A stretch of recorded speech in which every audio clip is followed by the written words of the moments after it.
The woods have always been a place of wonder, a sanctuary of whispering leaves, towering trees, and hidden trails.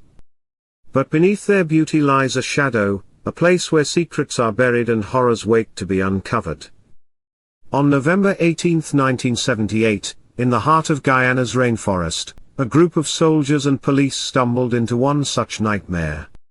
What they found would echo through history, a reminder that even in the wild's embrace, humanity's darkest impulses can take root.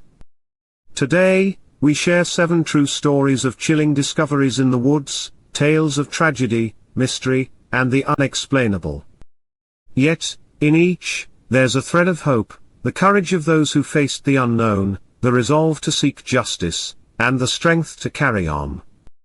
This is 7 most disturbing things found in the woods, where the darkness of the forest meets the light of human resilience. Soldier, this place is too quiet. Where's the militia Jones was supposed to have? Officer, stay sharp. Something's wrong. Look, over there, the pavilion. In the dense rainforest of northern Guyana, a team of Guyana police and U.S. military trekked through towering 100-foot trees and thick vegetation to reach Jonestown, a compound carved out by Jim Jones and his cult in 1974. Their mission? Apprehend Jones, a man whose charisma had turned deadly, leading an armed militia loyal to his cause. But when they arrived on November 18, 1978, the jungle's hum was replaced by an unnatural silence. Stepping into the central pavilion, they faced a scene of unimaginable horror. Nearly 900 bodies, including children, lay scattered, victims of a tragedy that would mark the largest single loss of American civilian life in a deliberate act at the time. Jones had started as a preacher in the U.S., promising utopia but drawing criticism for his communist leanings. Fleeing scrutiny, he led his followers to Guyana, selling Jonestown as a paradise of peace and self-sufficiency. Jim Jones, voiceover, these are plantain chips, better than potato chips, like a French fry and radish combined. Our gardens won first prize from Guyana's government. Pepsi Cola for 3 cents. Who'd want to leave? But the reality was a prison. Members toiled 12 hours a day, 6 days a week, trapped by armed guards and visa restrictions orchestrated by Jones. In November 1978, Congressman Leo Ryan and 17 others, including journalists, arrived to investigate. Jones staged a facade of joy, rehearsing his followers to appear content. Yet, the truth slipped through when Vernon Gosney and Monica Bagby passed a note to Ryan, "Dear Congressman, please help us get out of Jonestown." 9 more, including one of Jones's inner circle, begged to leave, revealing the compound's brutality. The next morning, Ryan's group escorted them to Kitchener airstrip. But as they boarded planes, Jones's henchmen attacked, killing 4, including Ryan. Back at Jonestown, Jones gathered his followers.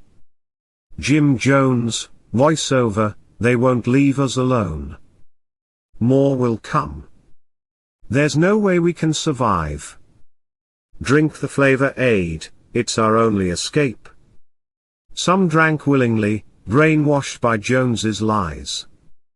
Others, including children, were forced at gunpoint, injected with cyanide, or shot. When the military arrived, it was too late. The pavilion was a graveyard, a testament to coercion and betrayal. Yet, in this darkness, the courage of those who sought escape and the resolve of those who uncovered the truth shine as a blessing, a call to protect the vulnerable and honor the lost. Albert, hello? Anyone home? Herr Gruber. Frau Kazilia. On April 4, 1922, mechanic Albert Hoffner arrived at the Gruber family's isolated farmhouse near a forest in Worfen, Germany, to repair a barn motor. The animals were restless, but the house was silent, no answer to his knocks. Waiting an hour, Albert noticed the motorroom door was unlocked.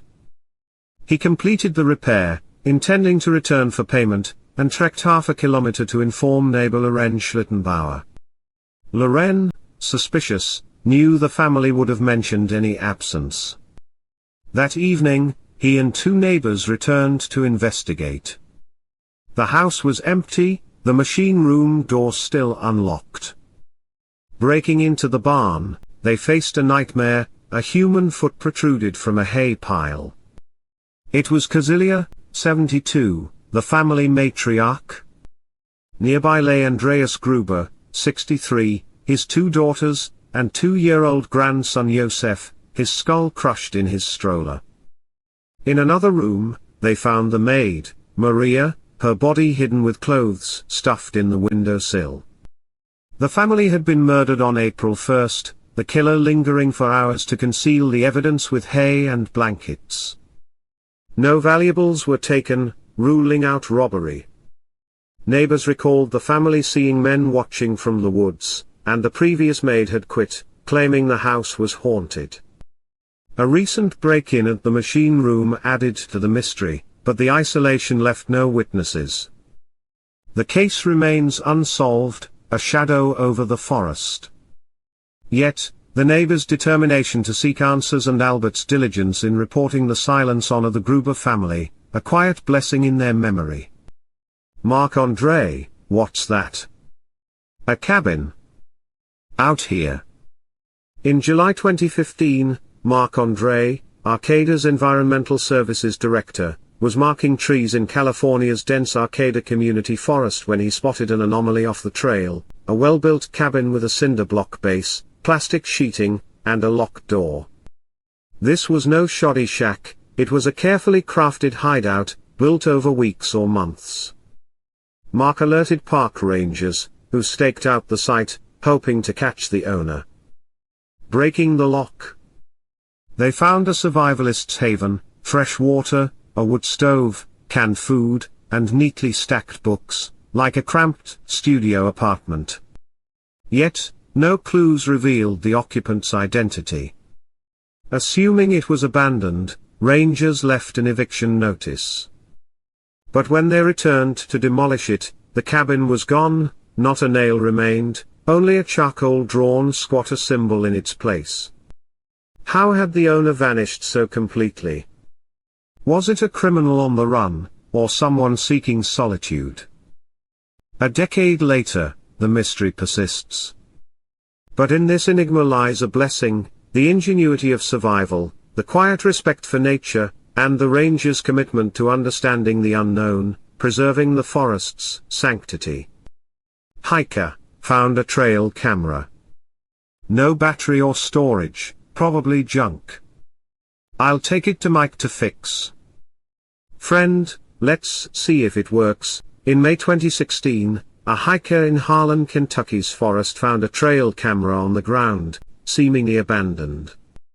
He gave it to a friend, who connected a battery, triggering an explosion that severed fingers and injured his stomach. The device was a deliberate trap, rigged to detonate. Authorities swept the area, finding another modified camera but no clues to the culprit. Canvassing nearby neighborhoods, they learned of an earlier explosion at the home of 39-year-old Mark Soff. A search uncovered bomb-making materials and a note, "Broken camera for a broken soul." Arrested on June 21, 2016, Soff helped locate 12 more rigged cameras before attempting to grab an officer's gun during a search. In the struggle, he was fatally shot. The possibility of undiscovered traps lingers, a chilling threat in the woods. Yet, the hiker's survival and the authorities' swift action to remove the devices are a blessing, a reminder to stay vigilant, and protect those who wander nature's paths. Hunter, what's this? A barrel. Oh my God. On November 10, 1985, a hunter in Bear Brook State Park, Allenstown, New Hampshire, found a rusted 55-gallon drum hidden under leaves. Inside were the dismembered remains of a young woman and a girl, killed by blunt force trauma. The bodies were too disfigured to identify, and the case went cold. In 2000, a state trooper revisiting the site discovered another drum 150 yards away, containing 2 more girls, aged 1 to 4, killed in the same brutal manner. In 2014, DNA identified 3 victims, Marla Elizabeth Honeychurch, 24, and her daughters, Mary Vaughan, 7, and Sarah McQuarters, 11 months. The 4th victim remains unknown. DNA later pointed to Terry Peter Rasmussen, a killer convicted of his wife's 2002 murder and deceased by 2010. Questions linger, justice incomplete. But the persistence of investigators and the power of science to name the lost offer a blessing, a step toward closure, honoring the victim's memory in the silent woods. Man, what's got you spooked, buddy? That smell. Oh no, that's not an animal. In the isolated Red Elm Woods near Ashford, Washington, a man walking his dog on a fire road caught a foul odor. His dog growled at a patch of underbrush, revealing a 5-foot-wide pit containing 6 bundles wrapped in plastic and duct tape, weighed down by river stones. A tear in one revealed a human hand. The sheriff's forensic team uncovered remains from at least 4 victims, killed by head trauma, strangulation, and burning, deposited over years. One was linked to a 2003 missing persons report, another was never reported missing.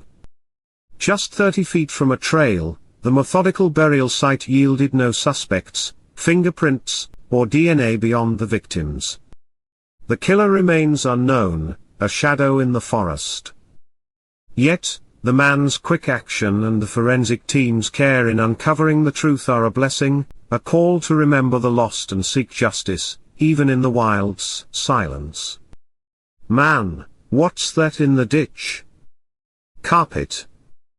No. That's... Oh God. In October 1991, a man walking near Bovey, England, found a human torso wrapped in carpet, hidden in a woodland ditch.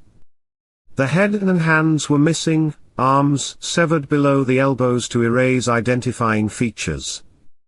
Forensic analysis revealed a fit man, 30 to 45, likely of southern German origin, unmatched to any missing persons report. Operation A23, a massive task force with 60 officers and over €150,000, investigated a nearby abandoned house once rented by a man using a German alias. An adult magazine with cryptic numbers offered no clear link. 3 decades later, the victim and killer remain unidentified, known only as the Bovey torso. Yet, the investigators' relentless pursuit and the community's refusal to forget are a blessing, a commitment to restoring the nameless man's story, a light in the forest's shadow. The woods hold secrets, some beautiful, some terrifying. From Jonestown's tragic pavilion to the Bovey torso's lonely grave, these 7 discoveries reveal the depths of human cruelty and mystery. Yet, in each story, there's a blessing, the courage of those who escaped Jonestown's grip, the neighbors who sought answers for the grubbers, the rangers who uncovered the Arcata cabin's enigma, the investigators who named the Bear Brook victims. These acts of bravery and perseverance remind us that even in the darkest woods, humanity's light endures.